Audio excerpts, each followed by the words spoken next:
అంటే 3 పెళ్ళిళ్ళు 2 విడాకులు. అతని దృష్టిలో 4 పెళ్ళిళ్ళు అంటాడు. మరి ఆ 4గో పెళ్ళం ఎవరో తెలియదు, జగన్ ఏమో నాకు తెలియదు. మరి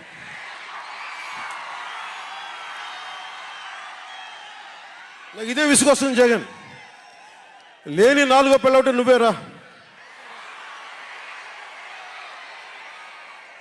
నేను ఎప్పుడైనా సరే భారతి గారికి కూడా చెప్తున్నాను, మేడం భారతి గారు, మీరు మీ ఊహించుకోండి, మేము ఎప్పుడన్నా సరే మిమ్మల్ని చాలా గౌరవంగా భారతి గారు, మేడం భారతి గారు అంటాం.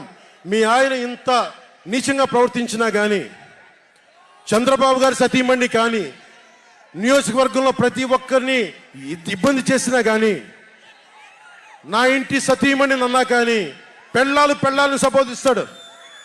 ఆ మాట మిమ్మల్ని అంటే ఎలా ఉంటుంది భారతి గారు, ఆలోచించండి ఒకసారి. నాకు తెలుగు వచ్చాడు, నేను పెద్ద ఇంగ్లీష్ మీడియం చదువుకున్న వ్యక్తిని కాదు, నాకు చాలా భాష వచ్చు.